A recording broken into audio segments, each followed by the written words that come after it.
Hello everyone. Before we start, make sure to like and subscribe to the channel and leave a comment with where you're from and what time you're watching.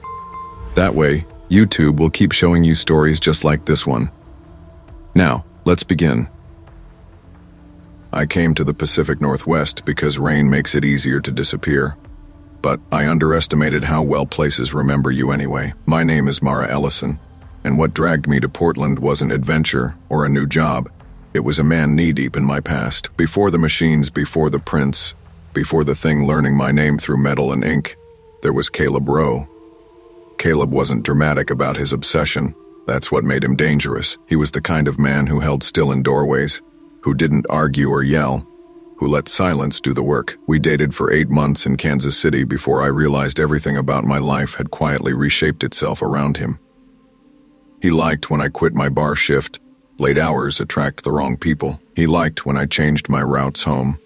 When I blocked his number, he called my job. When I told him it was over, he showed up outside my apartment at 3 a.m., leaning on my car with 2 fingertips tapping the hood in an even, unsettling rhythm. "You forgot to close your kitchen window," he whispered when I passed him.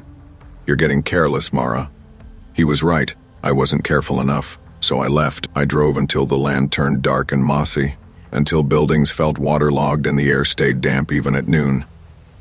Portland looked anonymous enough to swallow someone whole. I took a night job at a print shop on the Alberta Street, quiet, low-paying, no questions asked. It was the kind of place where the hum of machinery felt steadier than conversation, where the concrete floor was always cold and the ink smell settled into your clothes like second skin. And for 3 months, nothing happened. Then came the footprints, bare, small, overlapping, wrong. They puddled on the alley pavement behind the shop one night. When I stepped out to toss cardboard into recycling, the rain had barely started, so the prints were fresh, shiny outlines pressed deep into the concrete, all facing the back door like whoever made them had been standing perfectly still, staring at it. My pulse hammered. I stepped back inside, slammed the lock, and watched the dark through the narrow window. No one moved out there, but the prints remained, wet and waiting. Evan, our delivery driver, arrived 15 minutes later. When he saw my face, he followed my gaze to the window. "You let someone in tonight?" he asked. "No," I whispered. He frowned, not mocking, scanning. "Anyon following you? Ex-boyfriend, neighbor?" His voice skipped, like he didn't want to finish the list. My throat tightened. Maybe Caleb. It had to be Caleb. I barely slept that night, imagining him sliding back into my life on quiet feet. But the next day, the prints were gone, washed away. Or maybe something else had erased them. 2 nights later, the noises started. I was restocking the press trays when I heard scraping behind the south wall. Slow, heavy, dragging, not pipes, not rodents. Something with weight and rhythm. The wall felt warm when I touched it, breathing faintly like there was a furnace pressed against the other side. At 3:12 a.m., the Heidelberg windmill press turned on by itself. It wasn't subtle. The feeder arm swung forward with a grinding arc. The rollers spun, and ink thudded wetly onto the drum. The machine wasn't plugged in. The breaker panel was shut, yet it moved like it had waited for me. The grinding sound formed a rhythm, too deliberate to dismiss. Ma-Rai-El, I son. I backed away, breath catching. One sheet slid out, then another. The prints showed the shop floor, dark, warped, with human-shaped shadows smeared across it like bodies caught mid-fall. I ripped the stack out and shoved it into a drawer. When I got home, things worsened. My rent check dissolved and my landlord's hand literally softened into black sludge that stained his fingers. The cash in my wallet turned to soggy ink sheets overnight. The ATM spat out wet, pulpy rectangles instead of bills. I couldn't pay rent, couldn't buy food, couldn't spend anything that came from that shop. I was starving and terrified, convinced now more than ever that Caleb had followed me here and was manipulating everything. That's when Lena, my upstairs neighbor, knocked on my door. "You're losing weight," she murmured, eyes darting down the hallway. "Come upstairs, eat something." In her apartment, she poured wine and watched me with a steady, haunted look. "You've been hearing things at the shop," she said. "And the money's changed." I froze. She rubbed her wrist, smearing a dark smudge. "It happened to me too. Last winter." "What happened?" "I took your job before you did."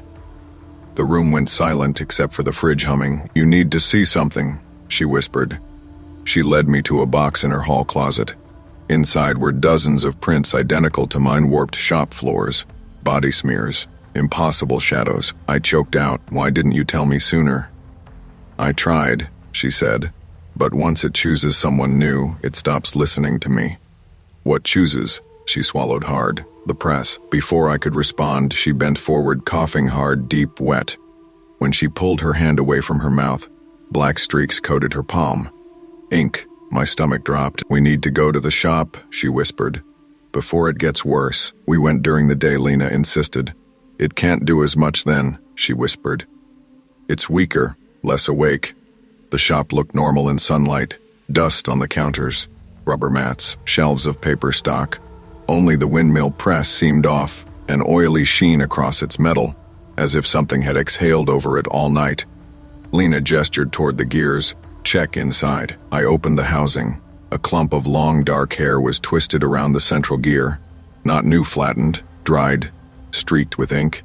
Mixed into the strands was something pale and crescent-shaped, a fingernail. My breath thinned. Lena's voice broke.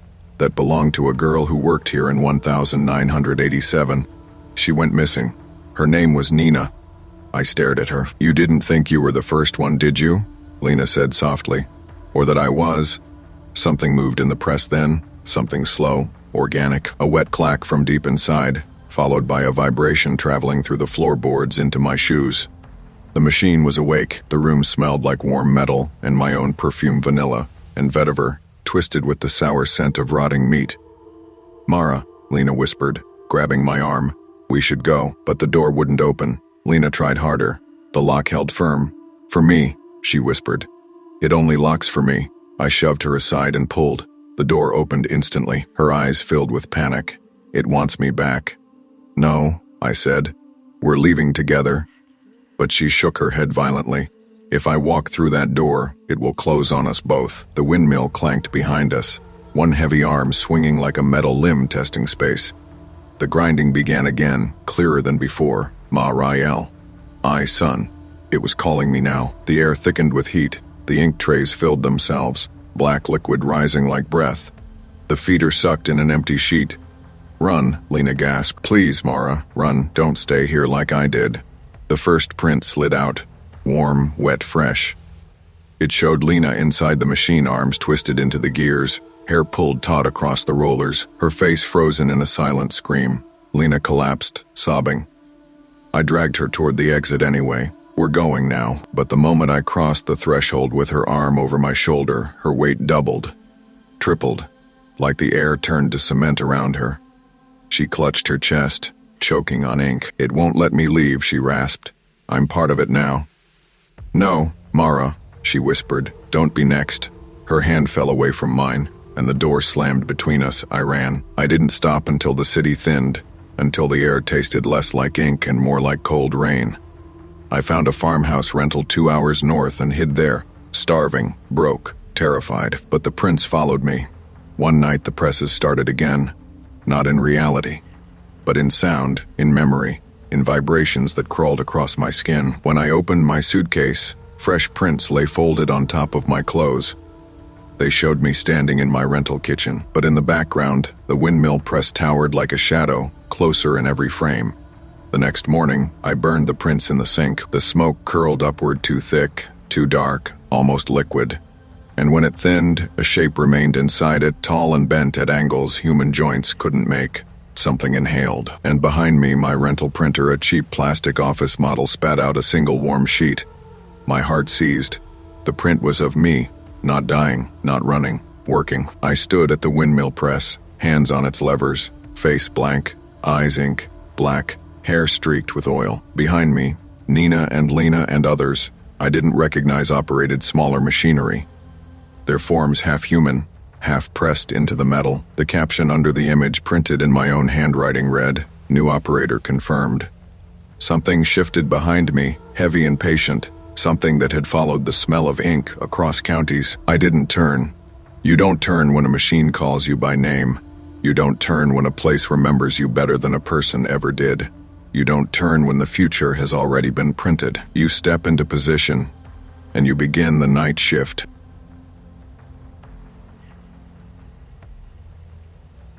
I learned to sleep through noise because the mill never really stops breathing. That was the first thing I noticed when I moved to Hoquiam, the sound that folded itself into my dreams, even when I tried shutting every window in my apartment on Emerson Avenue, a constant metallic respiration.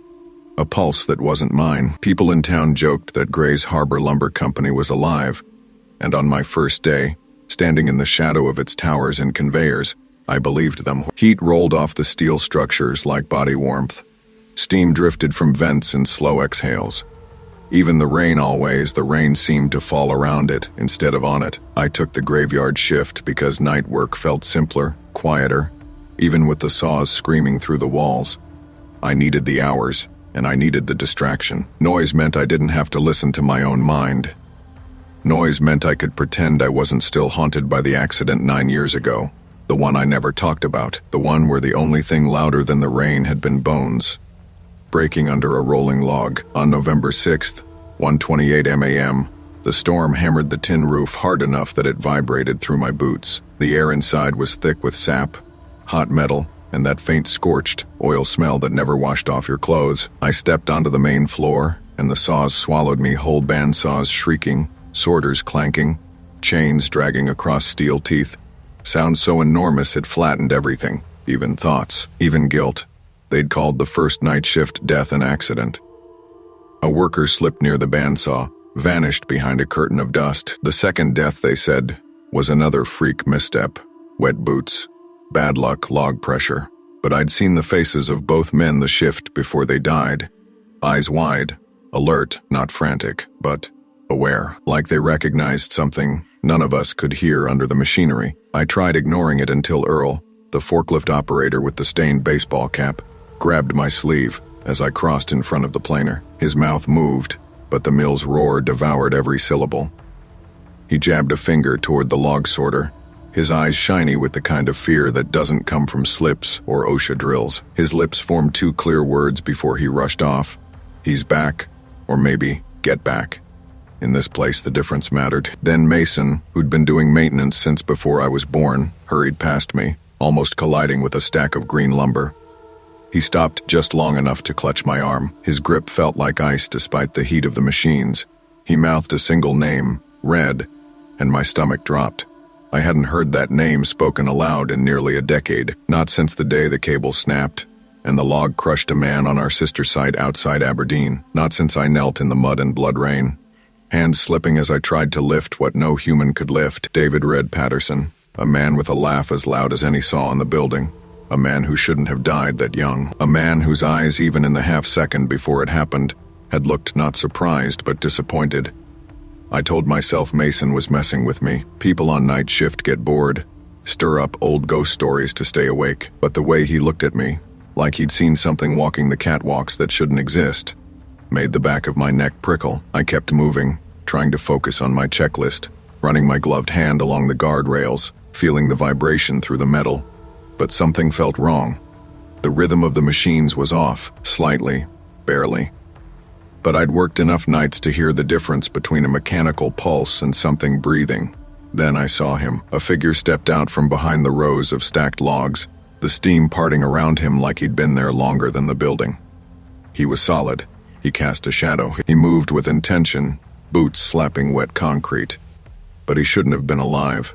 His beard was matted with sawdust, the same shade of red as the man I'd tried to save years ago. His jacket looked waterlogged, like he'd crawled out of the river and walked straight into work, and his eyes, those bright, unshakable eyes, landed on me with a familiarity so sharp it felt like a blade. "The mill remembers," he said, voice threading perfectly through the industrial roar, "even if they pretend not to." I froze. My instinct said hallucination, fatigue, stress, something mundane, but every hair on my arms rose, and the air between us felt charged, like the moment before lightning hits. He took a step closer, and I swear the machinery quieted, just a fraction, just long enough for me to hear the wet drag of his boots. "You ran toward me," he said. "You tried." My throat closed. I hadn't told anyone what I'd done that day. Everyone else had frozen when the log rolled free. Everyone except me, And Red had seen that. He'd looked right at me as everything in him collapsed inward. But he was dead, and here he was. I backed up, hitting the guardrail behind me, metal cold against my spine. The storm outside beat harder, and for a moment the mill lights flickered, plunging us into shadow before buzzing back to life. When the brightness returned, he was closer. "It's not finished," he said, not angry, not accusing, certain. A klaxon sounded from the far end of the floor, Earl's forklift alarm. I turned, distracted for a single second. When I looked back, Red was gone. No footsteps, no direction. Just air thick with steam and the lingering impression of someone standing there. By the time the end-of-shift buzzer echoed across the floor, I told myself I hadn't seen him. Couldn't have, but when I walked past the chipper to clock out, I noticed fresh wet footprints on the concrete barely formed. Irregular stride, toes dragging like someone exhausted or injured. They led toward the conveyor, and then they simply stopped. My hands shook as I removed my ear protection. The mill had returned to full volume, but beneath the screaming steel, a new sound threaded through. A faint, rhythmic thumping. Not machinery, not rain, like someone knocking from inside the walls, asking to be let out. I didn't sleep when I got home. I lay on my couch, still wearing my damp work clothes. The sound of the mill's breathing lodged in my ears like a parasite. Every blink replayed his face, Red's face lit by fluorescent glare. Real, solid, close enough that I could have reached out and touched the grime on his cheek. By late afternoon, I convinced myself exhaustion had twisted memory into something supernatural. I showered, changed, and drove back to the mill early, hoping routine would sand down my fear. It didn't. When I stepped inside, the first thing I noticed was the temperature.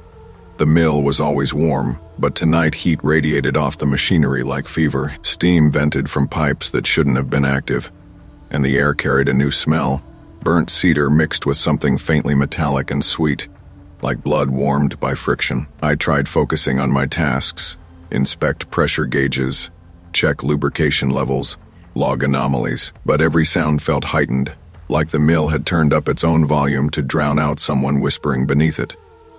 When I passed Earl near the fork station, he didn't smile. He didn't joke. He didn't even look at me. He just muttered, "Don't go near the chipper tonight." I stopped. "Earl, what's going on?" he swallowed, Adam's apple bobbing. "Just don't." "Is this about Red?" His eyes snapped to mine wide, terrified. "You saw him too?" My lungs tightened. Before I could answer, a heavy clang shook the catwalk above us, like a boot stomping hard enough to dent the steel. Earl flinched and backed away quickly, almost tripping. "I gotta move this load," he said, voice small, and disappeared between stacks. I stood there alone, heart hammering. Machines roared, rain hammered the roof, and still, beneath it, I felt watched.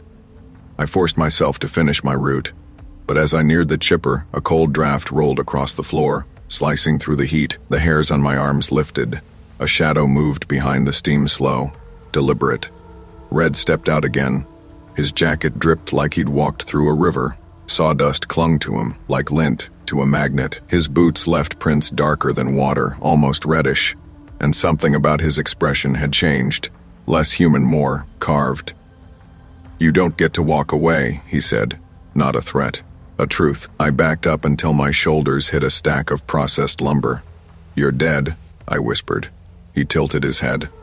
"The mill doesn't forget who it takes." He moved forward, not fast, not lunging, but with the steady rhythm of a machine built for one purpose. The floor vibrated under his steps. The lights flickered again, making his silhouette stutter across the walls like multiple figures closing in. I ran. The noise of the mill folded into a single shriek as I sprinted between conveyors, slipping on wet concrete, heartbeat syncing with the pound of saws. He followed without hurry, without deviation, always the same distance behind me no matter how sharply I turned. When I reached the guardrail near the main conveyor, he finally spoke again. "You tried to save me," he said, "but you didn't." My throat knotted. "I did everything I could." "You lifted." His eyes softened. "You ran toward me." That softness terrified me more than anger. Then, without warning, he lunged. We collided, boots skidding on pulp slurry. His hands grabbed my jacket, cold enough to burn. I shoved back, adrenaline surging, but he didn't loosen his grip. My heel hit the edge of the conveyor housing. He pushed harder, breath ragged but eyes calm, almost grateful. "I only came for you," he murmured. My terror detonated. I twisted, shoulder screaming as I wrenched free and shoved him backward with everything I had. His eyes widened, not in fear, but recognition, as if this had always been the ending. He stepped onto the moving conveyor. For a split second he balanced there, arms spread as though letting the mill cradle him. Then the belt dragged him toward the chipper's open maw. He didn't fight, didn't scream. He looked at me, calm as rain on water. "You tried," he said, and the machine took him. I hit the emergency shutoff, but the mill ignored me. The belt kept pulling. The teeth kept grinding. The building roared like a beast swallowing something it had waited years to reclaim. By the time the saws finally powered down, the air was thick with heat, steam, and a smell I never want to describe. The floor was too clean. No blood, no fabric, no trace of a man who shouldn't have existed, only a smear of reddish sawdust near the base of the chute. They said it was a mechanical malfunction, that I imagined the rest, that grief and trauma can twist the senses in dangerous ways. Maybe they're right, maybe, but now, on certain nights when the rain hits my windows just right, and the world outside goes quiet, the mill's breathing fills my mind again. Not memory present, alive, waiting, and when the timber trucks rumble past my building in the early hours, the floor shakes just enough that something deep inside me answers. Not fear, recognition, because sometimes in the high keening of distant saws, I hear a man's warm voice threaded through the noise, thanking me. And worse than that, some part of me whispers back,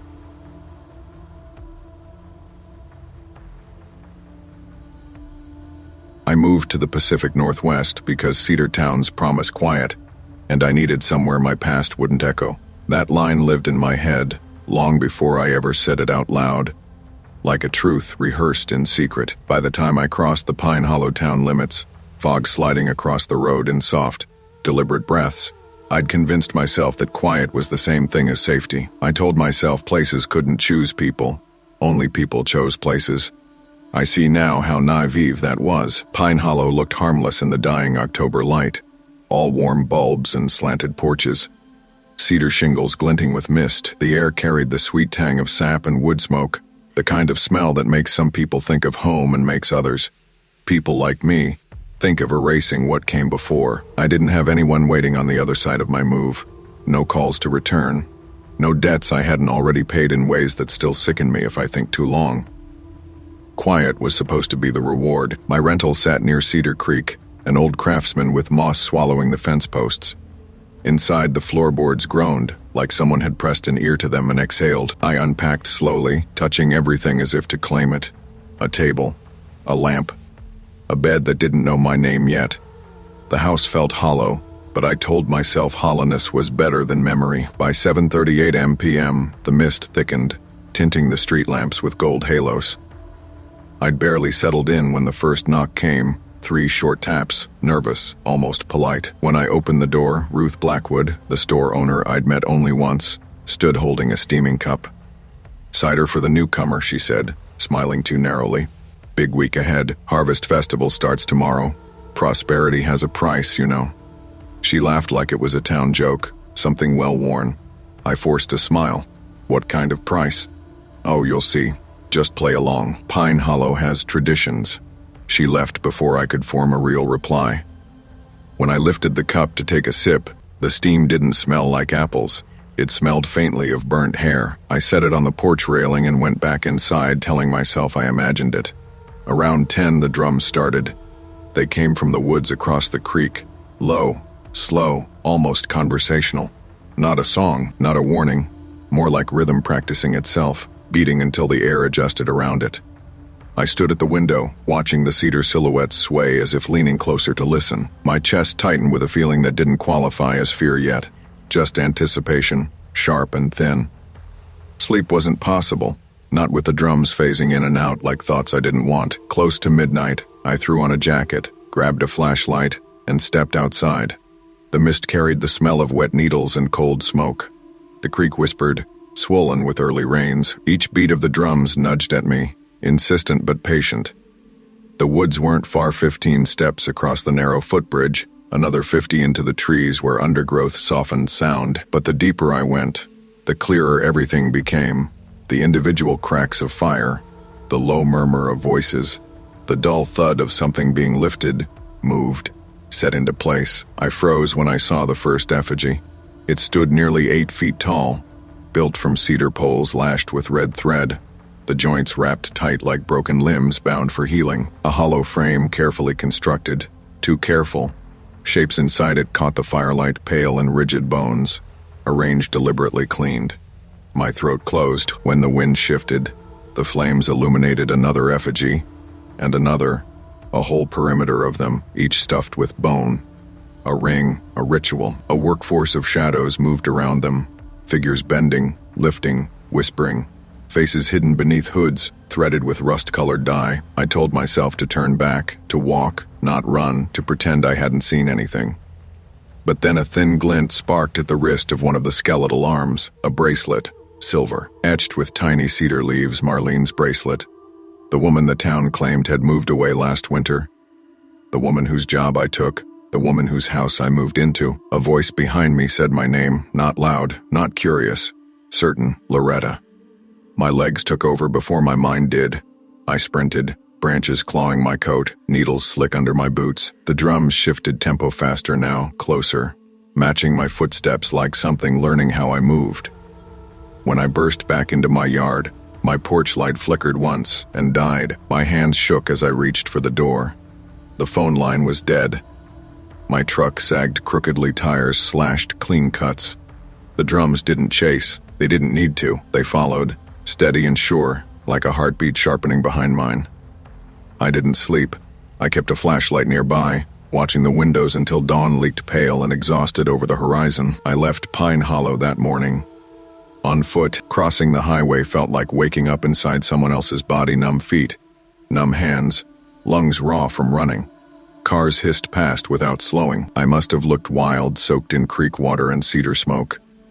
I walked until Pine Hollow became a story I could almost deny, something my mind tried to sand down at the edges. I rebuilt my life in fragments across the state.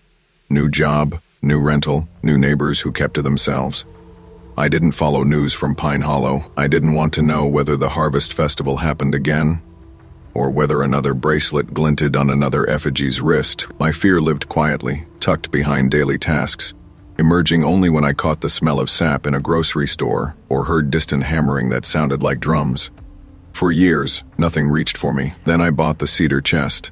It was an impulse at an estate sale, hand-carved, dovetail joints, polished smooth, the kind of thing people call character. It reminded me of the Pacific Northwest in a bittersweet way, like nostalgia mixed with warning. I thought I'd reclaimed the scent of cedar for myself, a way of taming a memory that gnawed at me from the shadows. The first time sunlight hit the chest, the smell rose in a slow, curling wave. Not cedar. Not at first. Burning hair. I snapped the window open so fast the blinds tangled in my fingers. The smell vanished quickly, leaving only the clean wood underneath. I convinced myself the previous owner must have stored something strange inside a wig. Maybe. Clothing scorched by accident. A rational explanation. I needed one. But that night the hinges whispered, metal sliding against metal, slow and rhythmic, like something adjusting itself inside the chest. I told myself wood expands at night, or the humidity was making the lid settle. I didn't open it. I didn't want to see anything that proved me right about the wrong thing. 2 nights later, I heard drums, faint, far, almost imagined, but they pulsed through the walls, matching the quiet throb I remembered from the woods. A rhythm that wasn't music but memory, coaxing itself back into existence. I pressed my palms to my ears until the sound thinned into the dark. By the 5th night, I couldn't ignore it. The chest wasn't where I'd left it. I'd positioned it under the window, but when I walked into the room, it was centered at the foot of my bed, angled slightly toward me. I stared for so long the edges blurred, my pulse ticking in my throat. I didn't touch it. I backed out of the room slowly, flicked on every light in the house, and sat on the couch with my knees drawn up, telling myself sleep deprivation makes idiots of all of us. Morning brought a fragile sense of normalcy. I moved the chest back. I checked the floor for drag marks. Nothing. smooth carpet fibers untouched. I kept my hands busy all day, cleaning, rearranging, anything to drown out the whisper of dread. But by late afternoon, sunlight crept across the room again, warming the chest's lid. The smell rose: sap, smoke, burnt hair. A scent that belonged to a night I barely escaped alive. When I slammed the window open, the hinges whispered again. 3 soft creaks, rhythmic almost, responsive. That's when the real question carved its way through my denial. Had Pine Hollow chosen me once? Or had I been chosen long before I ever arrived? That night, I sat on the floor beside the chest, flashlight trembling in my grip. I told myself I'd open it and end this. A rational mind confronting irrational fear. I lifted the beam and watched dust dance in its path. The metal latch glinted like a single wet eye. Loretta, my name spoken softly. Behind me, not inside my head. Close. I didn't turn around. My breath stuttered, shallow and high. The flashlight dimmed as if something pressed against its beam. A warm draft moved across the back of my neck, smelling of cedar smoke and freshly split wood. Prosperity has a price, Ruth's voice, or something wearing the shape of it. The hinges creaked again, slow, deliberate. The lid lifted a fraction of an inch, releasing a thin ribbon of heat that curled around my knees like the exhale of an old fire reawakening. Drums began far away, then closer. Then inside the walls, I backed away on instinct, palms slipping on the floor. The chest thudded once, as if something inside shifted its weight. The lid rose another inch. The smell filled the room, sweet sap, scorched hair, and something else underneath, something metallic and familiar.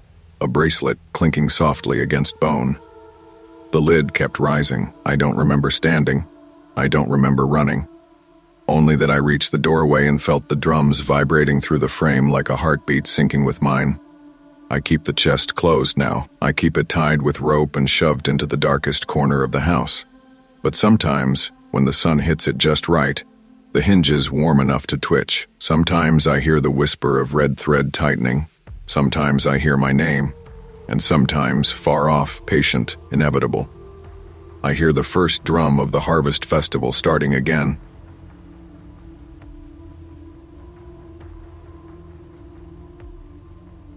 I accepted the overnight job because the Pacific Northwest rewards people who don't ask questions. At least, that's what I told myself while the coastal wind gnawed at the bunker door, making it flex inward with a slow, deliberate groan. My name is Nora Whitfield, and I used to believe fear could be managed, measured in small doses. Documented in my logs, kept behind bulletproof glass like a specimen. But Cape Lookout had a way of undoing things, peeling certainty apart the way salt air eats metal. The first night I arrived, fog clung so tightly to the ground it felt alive, brushing my ankles in slow strokes as if memorizing them. The bunker itself sat half-buried under rock and moss, humming with old Coast Guard equipment that had outlived most of the men who once used it. I liked that stability, until the ocean began breathing through the walls. It wasn't loud, but patient long inhalations that pulled at the ground and then released it, as if something enormous rested just beneath the waterline, testing the cadence of the shore. At 1:56 a.m., the air tasted metallic, almost bloody, though there was nothing around but whetstone and sea mist. I logged the smell anyway. Logging things helped, gave the strange a boundary. But boundaries don't hold here. Not the physical ones, not the mental ones. The first anomaly came just after midnight, a cluster of heat signatures offshore. They weren't shaped like boats, and no vessels were registered in the area. These signatures stayed perfectly still, arranged in a long curved line, evenly spaced. At first it made me think of a school of something, maybe seals, maybe floating debris. Then the radar sharpened, and the shapes took on the rough outline of figures standing in cold water, shoulder to shoulder. Waiting, I blinked, refreshed the system, checked the calibration twice. The line of shapes didn't flicker, didn't move, didn't warm or cool. They just existed. I stepped outside with my flashlight, more annoyed than afraid. Offshore anomalies happen sometimes, but the fog swallowed the beam immediately, scattering it into dull, floating shards. And then the counting began. Not whispered, not spoken, but carried on the fog like a vibration. Numbers, a sequence I didn't recognize, each one enunciated with calm precision. I froze so completely I felt the ocean's breath moving through me. The counting didn't sound wrong exactly. Just misdirected, like it wasn't meant for me, but I had wandered into its path. I backed into the bunker, slammed the door, and wrote atmospheric interference in the log, adding a question mark big enough to look ridiculous. When I tried to latch the door, it wouldn't seal. The metal had warped, bowed outward like something heavy had leaned against it in my absence. That was the first time I felt something shift inside me, something small and tight, like a stitch pulling. The third night was worse. The radio clicked on by itself, even though I had powered it down. It began playing overlapping distress calls from decades ago. The audio degraded into a thick, frantic chorus. Old frequencies we didn't use anymore. Old voices no one alive could answer. I shut it off. It clicked back on. The voices braided together into a low chant, unbroken, smooth. The hairs along my forearms stood straight, as if the air held charge. The next morning, during a scheduled equipment check, Ray, the maintenance tech, stopped by. He was the sort of man who smelled faintly of diesel and kept his voice in his throat. I mentioned the radio briefly. He stiffened, not dramatically, just enough for me to see the tension ripple through his jaw. Cliff gave out here in the 80s, he said. During a search operation, volunteers went down with it. Storm ate them. Bodies never recovered. He spoke like he was reciting something he didn't like remembering. Then he added, "Don't go outside at night," not as advice, more like protocol. His eyes slid away from the ocean as if it were impolite to look directly at it. That evening, I found footprints in the wet concrete by the entrance. Bare human, perfectly formed. They stopped inches from the doorway, a line toward it, like someone had walked up to the bunker and waited. The prints were still fresh, droplets of water beating along the edges. I touched one. The concrete around it was warm. I didn't open the door. At 3:14 a.m., the radio began repeating my own voice, not a recording my cadence, my pauses, my intonation, reading back my logs with quiet corrections, precise adjustments to things I had written. I yanked the power cord out. The voice continued, drifting from the ventilation shaft this time, like the fog itself had learned to speak. By dawn, I couldn't take it. I grabbed my keys and bolted for my car, but the battery had died. Thick corrosion years' worth encrusted the terminals like barnacles. My headlights had fogged over from the inside. Water droplets forming behind the glass where no moisture should reach. I stepped back, heart tripping over itself, and that tightening sensation inside me. The stitch began to unravel. I told myself I'd hike out at first light. But first light never came cleanly here. Instead, fog crawled inland in long finger-like drifts, clinging to the tree line. From the bunker window, the heat signatures returned, closer this time. Moving, grouping, rising with the tide. Each new signature snapped into place like a bead on a string. They were not drifting. They were ascending. Then the counting returned. Slow, calm, growing louder with each number. And every number felt aimed, measured, expected. That was when I realized I wasn't witnessing something. I was being incorporated into it. The fog outside thickened into something with weight, stroking the bunker windows like it wanted inside. I wrapped my coat tighter and told myself that panic made the air feel animate, that it wasn't actually gathering in shapes, or leaning, or breathing. But the counting continued, threading itself through the ocean's steady inhalations. I paced the bunker, hands trembling, trying to anchor myself in the machinery. Consoles, switches, gauges, real things tied to real science. But the readings had changed. The signatures offshore pulsed slowly, rhythmically, aligned with the exhalations of the ocean, as if responding, as if answering. I radioed inland. Static answered. Then something layered beneath the static, a voice stretched thin through water. My name, spoken wrong. Too many syllables, like someone learning how to form it. I dropped the receiver. It clattered against the floor, echoing through the bunker. The fog outside pressed harder, making the windows tremble in their frames. I strapped my pack, shoved the door open, and stepped into a wind so cold it felt sharpened. The fog moved around my legs like it recognized me. That recognition terrified me more than the footprints, more than the voices. I pushed inland, following the narrow service road. Every few seconds I glanced back at the cliff, expecting the shapes to crest the slope. But the fog was too dense now, swallowing everything but the nearest trees. Even the wind sounded wrong, rhythmic, regulated counting. At one point, the numbers murmured through the tree line, passing close enough that I felt them vibrate in my ribcage. I backed against a moss-slicked trunk, heart climbing to my throat. The forest around me was motionless. No branches swayed, no leaves stirred. Yet the counting moved, weaving through stillness as though the woods made corridors for it. "Nora," a voice said. My voice spoken from somewhere deep in the fog, softened by distance but unmistakable. "Correction," I ran. Branches tore at my jacket, snagging threads, guiding me backward even as I pushed forward. Several times I tripped, palms scraping against the wet ground. The fog curled ahead of me, folding inward like it anticipated my path. I veered left. It followed. I veered right. It closed again. My breath thinned. Panic rattled inside me, loud as the ocean swell. Then, through a break in the fog, I saw movement, something rising from the waves below the cliff. Not climbing, not swimming, ascending as if the ocean were lifting them. Figures, half-formed and shifting, held together by the motion of the surf and the shape of mist. Their outlines flickered, impossibly tall, shoulders aligned in a perfect line.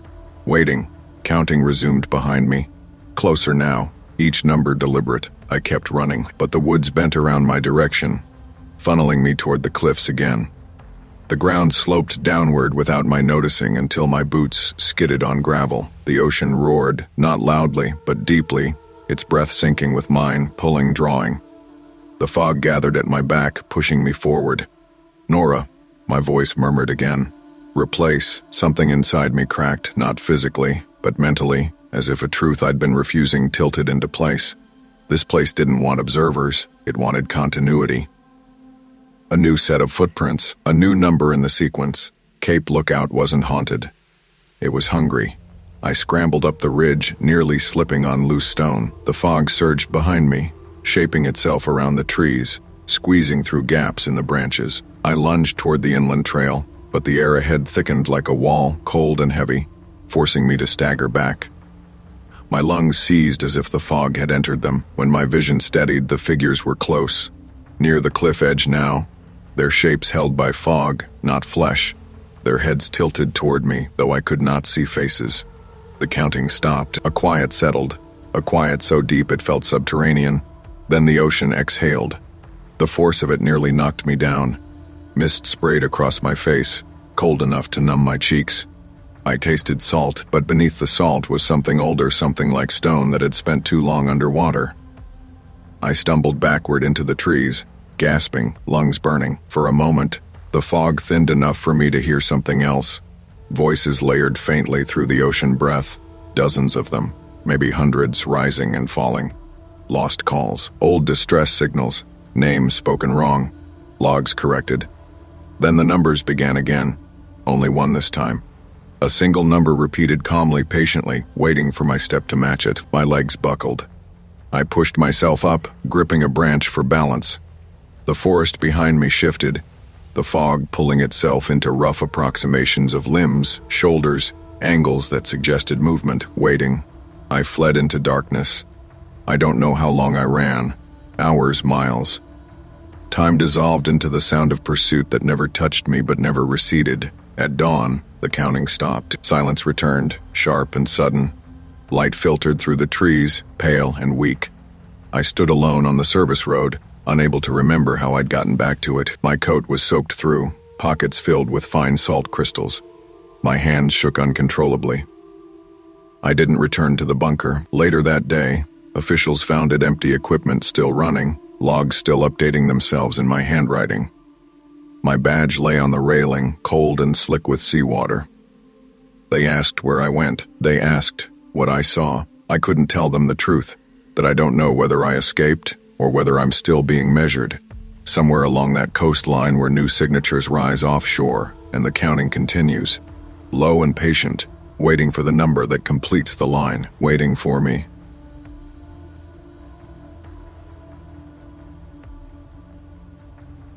The quiet was the only thing that didn't lie. That's what I told myself every night I stepped onto the 1005 Islander. Boots clanging on steel that never warmed. Fog sitting heavy on the wheelhouse glass, like a hand pushing me back inside. My name is Captain Sarah O'Malley, and I'd taken more night shifts on Puget Sound than felt reasonable for someone who claimed not to believe in omens, but the sound was the only place where my thoughts had enough room to echo. My routine, rigid and rehearsed, had become something close to certainty. Before starting the engines, I always checked the bilge and generator rooms myself. The smell of diesel hit first, thick enough to sting the back of the throat. The deck beneath my feet vibrated with a particular rhythm when the generator idled 3 short pulses followed by one long. Like a slow heartbeat waiting to be reminded, it was alive. I'd grown used to placing my palm flat on the metal to feel it. The islander always told me how the night was going to go. On good nights, the vibration stayed steady. On bad nights, it stuttered like the ship was bracing for something. I climbed back up to the wheelhouse, wiped condensation off the console, and scanned the route. The run from Bainbridge to Seattle was familiar. Buoys blinking red and green, shoreline lights stretching thin like beads of Christmas hanging over black water. But recently they seemed farther away, as if the world kept stepping back from me. When the clerk at the terminal ignored me again, I chalked it up to his usual indifference. The coffee pot sat full behind him, steam whispering up. Yet he didn't look at me even when I tapped the counter. Maybe he had earbuds in. Maybe I was forgettable in my heavy coat and weather-beaten cap. I didn't push the point. I told myself people rarely look directly at night shift workers. But the same thing happened on the water. A sailboat passed close too close, and when I waved, the couple on deck didn't react. They steered around the islander without ever looking up. Their mast cutting through fog like they were slicing through a world separate from mine. I watched them fade into the gray and felt something unfamiliar rise in my chest, small and sharp, like the edge of a bad memory. I tried grounding myself again. Engines, radar. Navigation lights, routine. Just after 11:40 a.m. p.m., the radar sweep rolled across the screen in its usual slow rotation and froze me in place. The sweep line hit something solid where there should have been open water. A dense shape reflected back heavy and unmistakably large. My first thought was, cargo ship, but the placement was wrong, the speed wrong, drifting against the current, crawling at a pace no living captain would tolerate. I leaned into the windshield, breath fogging the glass. The sound beyond was a blank sheet of gray, but something moved inside it, a hulking shadow gliding without wake. As the fog thinned slightly, a shape materialized. Not a modern ferry, not anything the sound currently ran. A silver, streamlined hull, curved like an enormous steel teardrop, its design too futuristic for its decay. Portholes glowed faintly from within a sickly yellow light that looked less like electricity and more like trapped breath. I knew the silhouette even before my throat tightened. The Kalakala, the long-retired, long-scrapped Art Deco ferry people, still whispered about in maritime bars. Once a futuristic icon, later a rusting relic hauled away in pieces. But here she was intact, moving, breathing, and then the radio lit up. Not with static, this was deeper, wetter, a churning sound like metal being crushed underwater, punctured by high, distant shrieks that made the hairs rise on my arms. Under those noises, a voice threaded through. "Islander, Sarah. Is this the crossing home?" The voice was calm, but strained, as if forced through a mile of water. Captain Josiah Reed. Everyone on the Sound knew that name, lost with his entire crew during a winter storm and accident. No one liked discussing, because no wreckage was found, no bodies, no evidence of what pulled them under. My breath hitched. I forced my hand toward the radio, feeling every inch of the cold metal. "Kalakala. Say again. Identify your position." What came back sounded like the breaking of a hull under pressure. I gripped the wheel, the islander shuddering beneath me though. The sea looked calm. The Kalakala's lights flickered, revealing silhouettes along the railing rows of passengers standing unnaturally still. They didn't wave. They didn't shift. Their mouths moved in perfect silent rhythm, heads all tilted slightly toward me. The fog swirled and hid them. When it cleared again, the Kalakala had moved closer. Too close. I stumbled back from the window. "Reed," I whispered. "You aren't supposed to be here." Another burst of radio noise, the scream of collapsing metal, the groan of iron being bent by something vast waiting in the dark below it. Then nothing. The Kalakala slid backward into the fog, disappearing as if the sound swallowed her whole. Sleep didn't come after that. My hands shook too much to hold a mug steady. The next day, I found myself walking toward the harbor master's office, not even aware I'd left home until the cold air bit through my coat. When I reached the building, the lights were off. The door should have been locked after hours. Yet when I pushed the handle, it opened like someone had been expecting me. Inside, the office felt wrong, dustier than it should have been. Papers untouched, the air colder than the December night outside. My boots didn't echo, even though the floor was bare tile. It felt like stepping into a memory no one had visited in years. I made my way to the records room. The key on my ring slid into the lock, though I knew they'd changed the system months ago. The bolt clicked anyway. Inside, filing cabinets lined the walls like metal coffins. A faint draft made the hanging papers shiver. Something guided me, intuition or dread or both, to a drawer marked casualties, 2016. I pulled it open. The first file my hand touched bore the name, 1005 Islander. Winter casualty report. My throat tightened.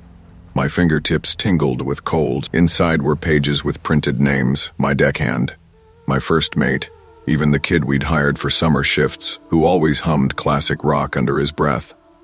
Every name had a black line through it. At the bottom was mine. Sarah O'Malley. Unrecovered. The date listed was 8 years ago. A noise behind me. Soft, familiar footsteps. I turned, expecting someone from harbor control. But no one stood in the doorway, only the faint smell of brine, as if the sound itself had stepped inside. The truth pressed in slowly, like depth pressure. My routine wasn't just routine. My crew. I hadn't seen any of them eat, or sleep, or even sit down in years. My world wasn't ignoring me. The world couldn't see me. A distant horn echoed from across the bay, drawn out mournful, the Kalakala calling again. A cold wind rippled through the records room, lifting papers like they were trying to flee. I finally understood why the water felt like a second skin, why the Islander's deck vibrated like a heartbeat I wasn't sure was mine. I wasn't a ferry captain keeping the night shift alive. I was the night shift, and something was coming to collect me. I left the harbor master's office in a daze, gripping the casualty file like proof that reality still had corners I could hold. The sound stretched before me in pale gray. Motionless except for a faint ripple I felt more than saw. The Islander waited at the dock, silent except for the faint thrum of engines that never truly turned off. My crew moved aboard like shadows retracing a script. My first mate brushing rain off his jacket, muttering the same story about his daughter's birthday. The one I'd heard him repeat for years without a single detail changing. "Captain, weather's shifting," he said, just like always, eyes unfocused. "She'll be 9 soon. Can't believe how time flies." Time didn't fly. It looped. "Tom," I said quietly, "you told me that last night." He blinked. Not recognition, just reset. Fog rolled over the bow, creeping across the deck like something alive. It seeped into the cabin windows, curling under the cafeteria doors. I followed it below deck, where water dripped from pipes that hadn't leaked in a decade. The air smelled of brine and old pennies, a metallic sting that clung to my teeth. The intercom crackled overhead, though I hadn't touched it. A voice threaded through the static. "Islander, this is the crossing. This is the night." My heart hammered, but it wasn't fear. It was inevitability. By the time I reached the wheelhouse, the fog outside had thickened into a wall. The sound vanished. Only white and gray remained, swirling with a rhythm that felt deliberate. "Reed," I whispered into the radio. "I saw the file. I know, but I'm not following you down. Not yet." The response was immediate. A low moan of metal wrenching underwater, followed by a shudder through the Islander, so violent the windows trembled in their frames. The Kalakala emerged from the fog. Her silver hull was torn in places, metal peeling backward like ribs forced open. Light flickered behind the portholes, shadows of passengers swaying, their silent recitations turning into an audible drone. The sound carried across the water, harmonizing with the deep rumble rising from beneath the ships. The radio exploded with noise pressure screams, the sound of iron flexing under crushing weight, voices layered beneath like a choir drowning in slow motion. Then Reed spoke. "Sarah, home is waiting. The bottom is warm. The noise stops down there." The Islander lurched forward without my touch. "Number," I grabbed the wheel, forcing it back. "We stay afloat. That's our job. That's what we do." Reed's voice grew sharper, fragmented by interference. "It's been 8 years. Let go. Not tonight."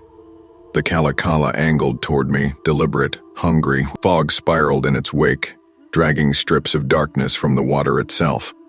The passengers along its decks opened their mouths simultaneously, and their screams shattered across the sound. It hit the islander like a physical force. The wheelhouse windows spider-webbed, thin cracks racing across the glass as if drawn by invisible fingers. The hull groaned in protest. My crew scattered, looping through fear they couldn't fully manifest. Tom clutching the railing while repeating his daughter's birthday, like a talisman. The deckhand whispering a prayer whose end I never heard. The Kalakala bore down. I realized the only way through was literal through the ship. A game of chicken against something that didn't blink. I slammed the throttle. The islander roared forward. Fog lit up around us in blinding white. As our bows aligned on a collision course, for a fraction of a second, I saw the passengers clearly, their eyes black and depthless. Their mouths moving in syllables I felt in my bones, not my ears. Reed stood at the Kalakala's helm, soaked, fingers fused to the wheel like coral, his gaze locked on mine. "Cross with us." Number, we hit, except we didn't. The islander cut through the Kalakala's hull, like slicing through mist, shaped into steel. The sensation was freezing and electric. Like pushing my hand into icy water and feeling it brush against something, trying to pull me deeper. Light burst around us, flickering in unnatural pulses as the Kalakala's structure began to unravel. Its silver skin dissolved first, curling upward like smoke torn apart by current. The deck folded inward, swallowing the passengers in collapsing waves of iron and shadow. Reed's voice dissolved into static, then into silence. When we broke free of the fog, the Kalakala was gone. The sound lay still, not calm, empty. My crew stood frozen for a long moment, then resumed their loops like nothing had happened. The fog began to drift away from them, from the islander, as though satisfied. The sky remained gray. The sun pressed against the horizon but never broke through. Permanent twilight. I docked the islander without thinking, the motions embedded in my body from years I apparently never lived. The terminal was quiet. The clerk didn't look at me. He couldn't. As I stepped onto the pier, the boards shifted gently under my feet, an echo of the deck's rhythm. The sound hummed in the distance, low and patient. I understood then.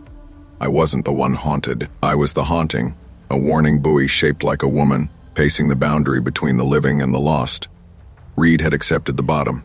I had accepted the watch. Some nights, when the fog rolls in heavy and the twilight refuses to lift, I hear a distant horn echo across the water, a caller searching for home. I answer now, because this is my route, my crossing, my eternity.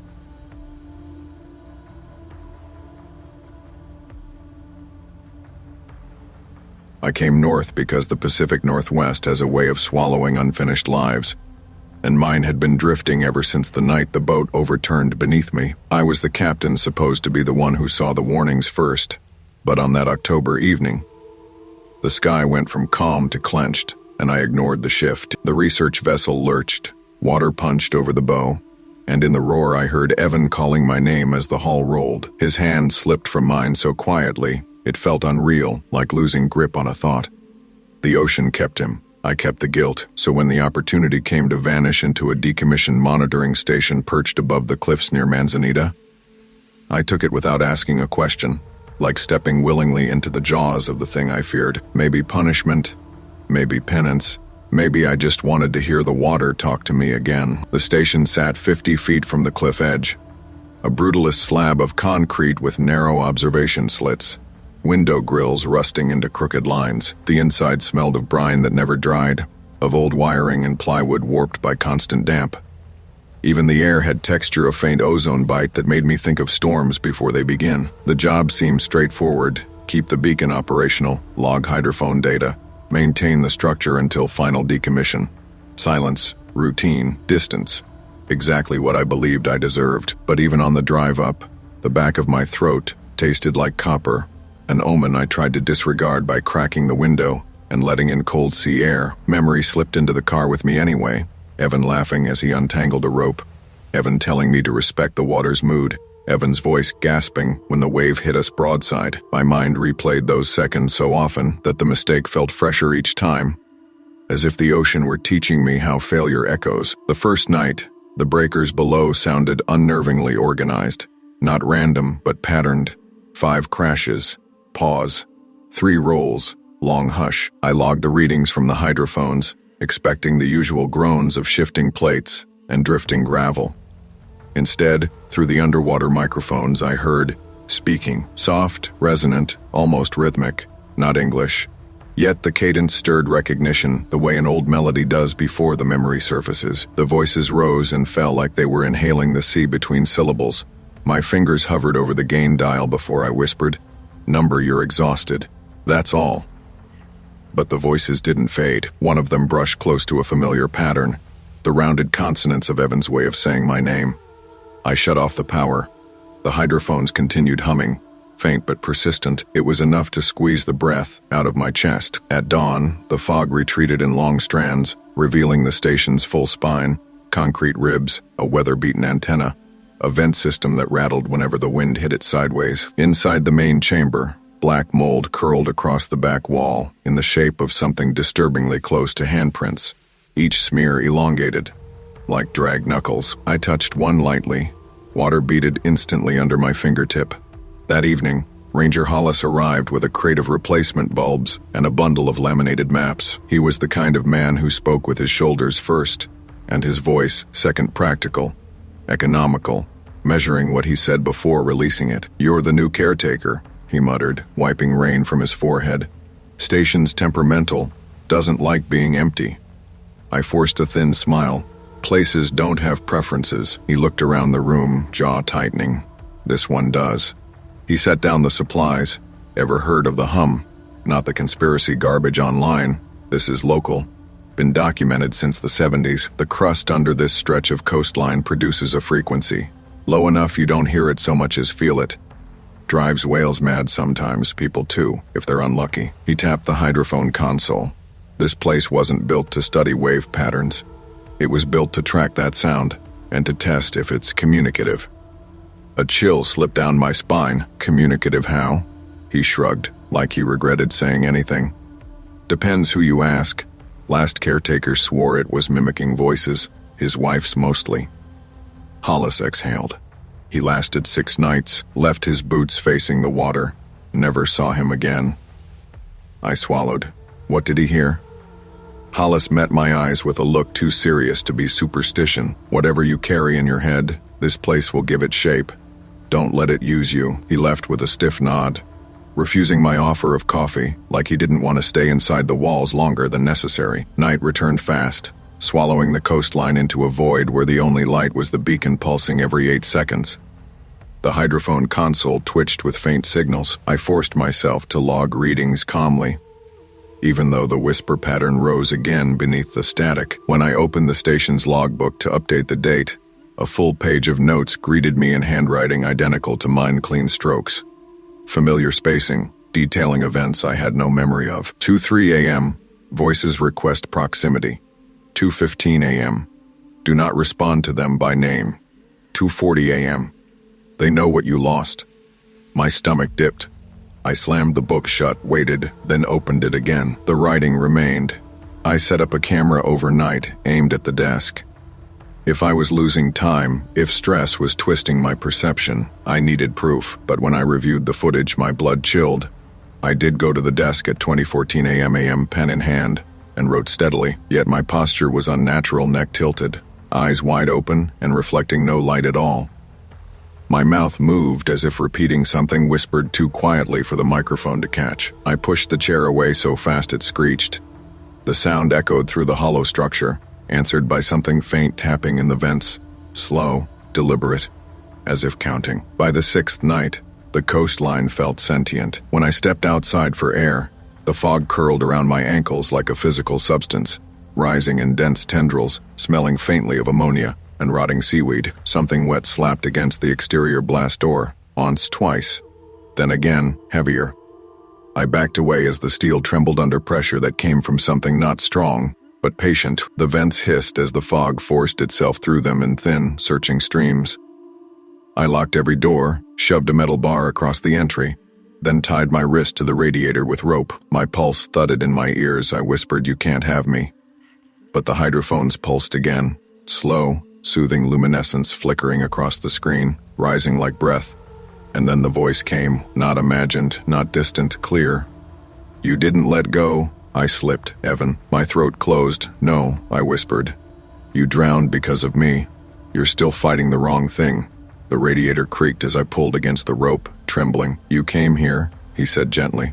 "Let me show you why." The knot loosened under my shaking. The blast door stopped rattling, replaced by soft tapping 3 beats. Pause, 3 again. The exact rhythm of Evan's signaling. He was surfacing during dives. My vision blurred, and for the first time since he died, the guilt shifted, not easing, but transforming into something unbearably tender. The beacon flickered violently, casting fractured light through the station like a warning pulse. I staggered toward the console, meaning to cut the hydrophones entirely, but the moment my fingers touched the knobs, the signal bloomed into full clarity. Not static, not distortion, a choir of underwater resonance rising in layered harmonics, each voice shaped like memory. "You're not breaking," Evan whispered. "You're returning." I pressed my palms to my ears, but the sound vibrated through bone. The fog thickened, curling under the door, spilling across the floor in pale ripples. The shape of it began forming not random swirls but familiar contours, an outline of a person stepping forward. I stumbled backward until my shoulders hit the wall. "You're not real." The fog figure tilted its head. "Neither is what you've been calling guilt." My breath shuddered, because beneath the terror something else stirred, a longing so old it felt fossilized. The hydrophones crackled again, and this time Hollis's voice burst through, ragged and breathless.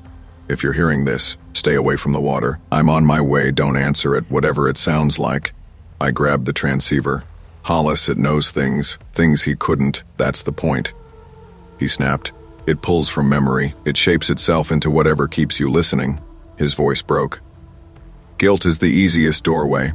Behind me, the fog figure grew denser, the air sharp with a scent like crushed shells and salt. The station groaned as if something massive shifted beneath it. The vents rattled with rising pressure. "I'm almost there," Hollis said. "Just hold on." His transmission cut with a wet crunch, like the radio line drowned midword. The hydrophone room fell silent except for my breathing, and the persistent low thrum of the hum vibrating through the foundation. The fog pulsed once, twice, syncing with my heartbeat. Then Evan's voice softened. "I know what you wanted that night on the boat. You weren't afraid for yourself." Tears burned hot down my face. I should have listened. I should have turned back. "You reached for me. Not fast enough. Time isn't a failure." The rope fell from my wrist. My knees almost buckled. Above the station, something shifted. The beacon's light stuttered, dimmed, then surged into blinding luminescence that poured through the observation slits in thin, wavering beams. For a moment, the entire room seemed underwater, light bending, walls warping as though submerged, shapes pressed against the exterior blast door. Not hands, fins, limbs, bodies. They slapped gently, insistently, as if testing the barrier, mapping its give. "They're not here to take you," Evan murmured. "They're here to keep you." The distinction hit me with devastating clarity. I stared at the door. "What happens if I go with you?" The answer came as soft as breath against my ear. "You stop being unfinished." A sob cracked from my chest, because after all these months of trying to outrun the ocean, part of me had come here hoping to be found by it. I forced myself to the desk, intending to write a final log entry, something rational, something that might explain the pull tightening inside me. But when I opened the book, the page was already full. 12:01 a.m., crossing imminent. 12:02 a.m., not drowning, preserving. 12:03 a.m., becoming. The handwriting began as mine, then slanted slowly into Evan's. The ink shimmered faintly, as if still wet. I slammed the book shut and backed away. But the room tilted, the floor sliding under my feet, and my vision flooded with phosphorescent green. The hum deepened into a resonant chord that vibrated through my ribs. The fog rose higher, brushing my knees, my hips, my waist. The station lights blinked out one by one, like sinking stars. I grabbed the edge of the console. "I can't," I whispered. "I can't lose myself." "You won't." The shape formed more clearly in the fog, Evan's outline, chest rising and falling, hair floating as though underwater. His eyes held that familiar steadiness I had missed more than breath. "Let me show you what the water kept," he said.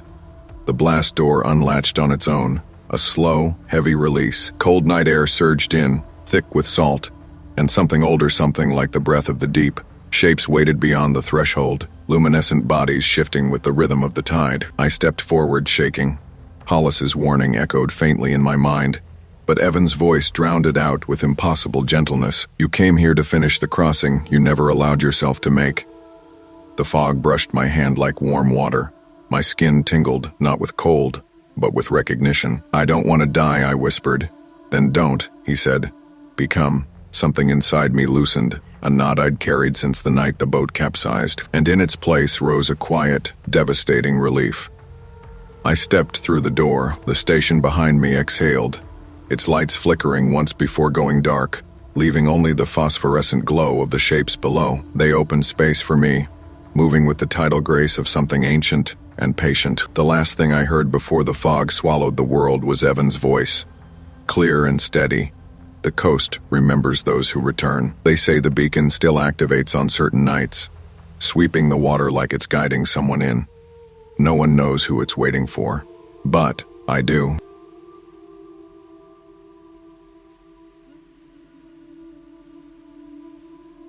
I moved to the Pacific Northwest because fog makes it easier to pretend the past can't see you. My name is Elena Cross, and guilt has a way of following you even when you think you've outrun its shadow. The first morning in Ridgefield smelled like wet cedar and cold breath, the kind that rolls low over the ground and lifts only when it wants you to look at something you've been ignoring. I remember wiping dew off the clipboard at 6:42 m.a.m., hearing the river behind the enclosures moving slow, heavy, almost deliberate, like water learning how to think. I told myself I took the dawn shift at the Wildlife Rehabilitation Center because I liked mornings, but the truth was, I needed the quiet. I needed a place where the past couldn't triangulate me so quickly. Yet even then, the silence felt loaded, as if the land itself held its breath when I walked across the gravel lot. The first raven arrived with its wing bent at an angle that felt intentional, not accidental. It stared at me with eyes too bright, refusing sedation like it had something left to do today. Tom, the volunteer driver, laughed softly behind me. You know they remember faces, right? Long-term, creepy long-term. Mara, our vet, rolled her eyes and told him to quit scaring the new hire. But the way she pressed her lips together afterward told me she didn't completely dismiss the idea. By noon, 3 more ravens had come in from the same stretch of road that curved along the riverbank. Dense woods on one side, thin guardrail on the other. The birds had injuries that mirrored one another. Wing fractures on the same bone, bruising in the same pattern. Feathers missing in identical patches, and all of them, every single one, stared at me like I was late to something they'd planned. I kept my head down and focused on intake logs, but the weight in my chest only grew. I knew that road. I knew the turn where fog piles up so thick the world ahead looks like unfinished film. I knew the sound a body makes when it meets metal at speed, and I knew the feeling of driving away from it, telling myself over and over that no one saw me. No one could see me. Not through that rain, not through that dark. When the shift ended, I thought the unease would stay behind with the animals. Instead, my phone buzzed with voicemail after voicemail, dozens of them, all time-stamped during the hours I'd been working. I put the phone to my ear, hearing only static at first, a kind of strained hissing like metal on cold stone. Then a voice pushed through, warped, thin, familiar enough that my stomach folded in on itself. My father, asking why I never came back, why I never answered, why I left him on that road. He died 3 years before. The case had collapsed the way the sky does when the sun drops fast. Sudden, dark, unavoidable. Hit and run, no witnesses, no closure. A file closed by rain and time, and a single blurred frame from a traffic cam that showed nothing but streaked taillights disappearing. I deleted the messages, but they returned in the night. Somehow, undeleted, threads of static and memory stitching themselves back into my phone. Outside, the ravens tapped at the glass with a rhythm too steady to be random 3 taps. A pause, 2 taps. A longer pause, then 3 again. It matched my pulse exactly, as if they were syncing themselves to me. The next morning, I found feathers on my desk arranged in a perfect line pointing toward the river. They were damp, slick, and smelled faintly of oil, something darker than rain. Mara asked if I was feeling okay. Tom offered a donut and joked that the birds had chosen me. I managed to smile, but my thoughts were unraveling in small, quiet threads. Why did it feel like the ravens were trying to guide me somewhere? And why did that somewhere feel like a place I already knew too well? By late afternoon, the sky caved into one unbroken gray. Fog slid low over the trees, swallowing noise, softening distance. I followed the feather trail down to the riverbank, gravel sticking to my boots. The water smelled wrong, like oil spilled on hot pavement, like old metal dragged from the bottom of a lake. The air tightened against my skin. Then I saw the headlights bloom across the reeds. They weren't attached to a car. They hung suspended, beams cutting through fog without illuminating anything. No engine, no sound, just a faint electrical hum that made my teeth ache. The ravens gathered on branches above me, hundreds of them silent this time, waiting. A shape rose from the water shoulders first, then head, then the outline of a mouth opening wide, like it wanted to release something trapped inside. It wasn't a face, not fully, but the suggestion of one, as if memory were trying to give shape to a ghost. My name came out of it, stretched across the river's surface like a ripple. I ran until my boots filled with water, until my breath scraped raw, until the fog parted and the road appeared ahead of me. The road that had carved my life into before and after, the one that had recognized me the moment my foot hit the shoulder. When dawn broke, I was back at the center, shaking, soaked, unsure how I'd gotten there. The cages were open, every raven was gone. The logs showed I'd signed out early, but the handwriting looked unfamiliar, tight, rushed, almost like someone guiding my hand.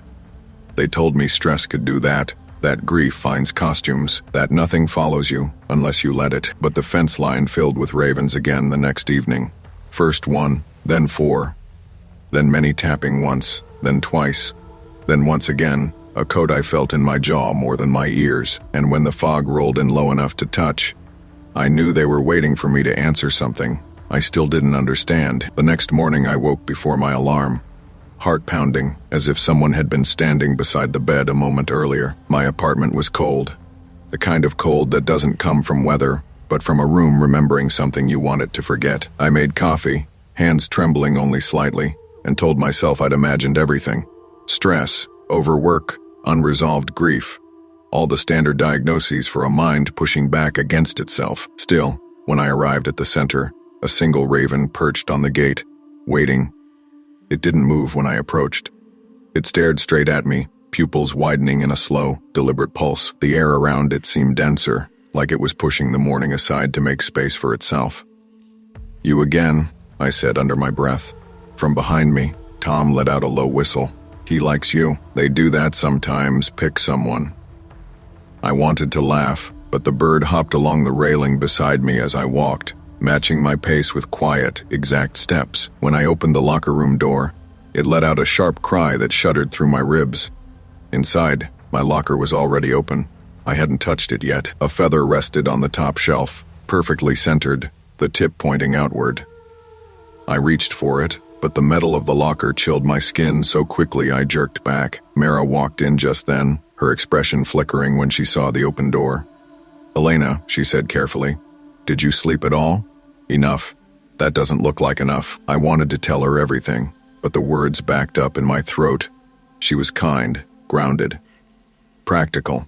I didn't want her to look at me like someone unraveling thread by thread. The day passed in a haze of routine checks, feeding, sanitizing, documenting injuries. But I couldn't shake the sense that the ravens were watching not the movements of my hands, but the shifts in my thoughts. Whenever I paused, I felt them recalibrate around me. At lunch, I sat by the river because I needed to see if the water would look normal in daylight. It didn't. The current felt sluggish, as if something beneath it were dragging invisible chains along the riverbed. A faint sheen floated atop the surface oil, maybe, or something pretending to be oil. I whispered, "What do you want from me?"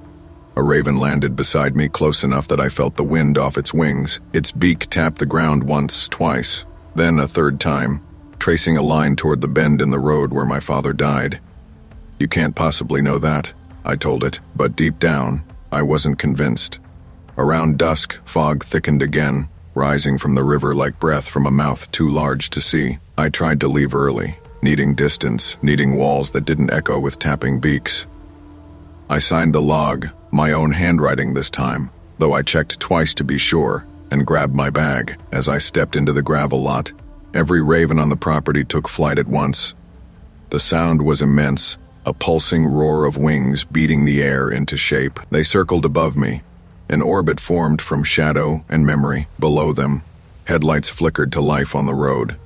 Two pale spheres floating above the asphalt, turning toward me even though no car moved with them. I felt myself walking before I consciously chose to.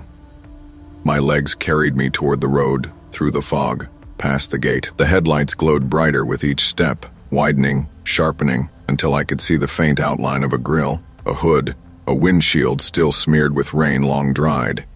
It was my car, not the one I drove now, the one from 3 years ago, the one that should have been crushed into scrap after the investigation, the one that should not exist anymore. The engine wasn't running yet. The lights hummed with low electrical noise, like a wire fraying. The driver's side door opened with a slow, unnatural swing. Inside sat a shape wearing the memory of my father's posture.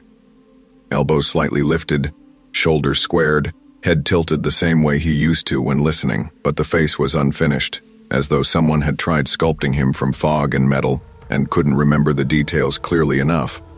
Elena, the voice came from everywhere and nowhere, layered with water and gravel and broken wing beats. I staggered back, breath tearing in and out.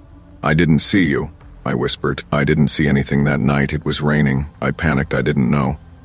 The shape leaned forward as if studying me. Behind me, the ravens landed in rows along the guardrail, each one silent, heads tilted, waiting.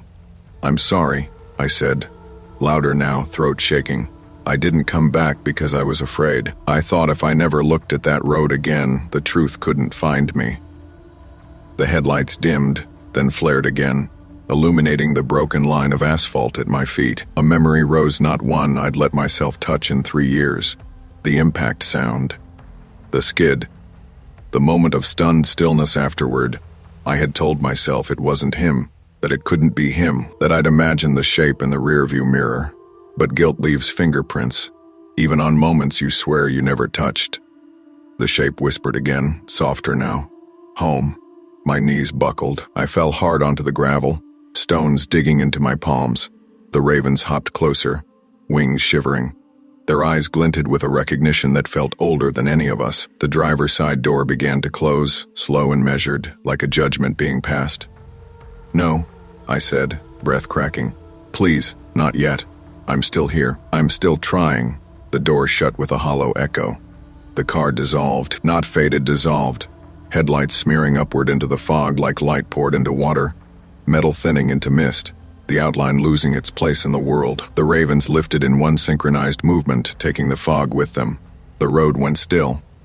I found myself alone, kneeling on cold gravel, hands shaking. When I returned to the center, the logs showed I'd never signed out after all. The pages were blank except for a single black feather pressed between them, leaving a faint imprint shaped like a pointing arrow. I locked the doors behind me and listened to the silence. It wasn't empty.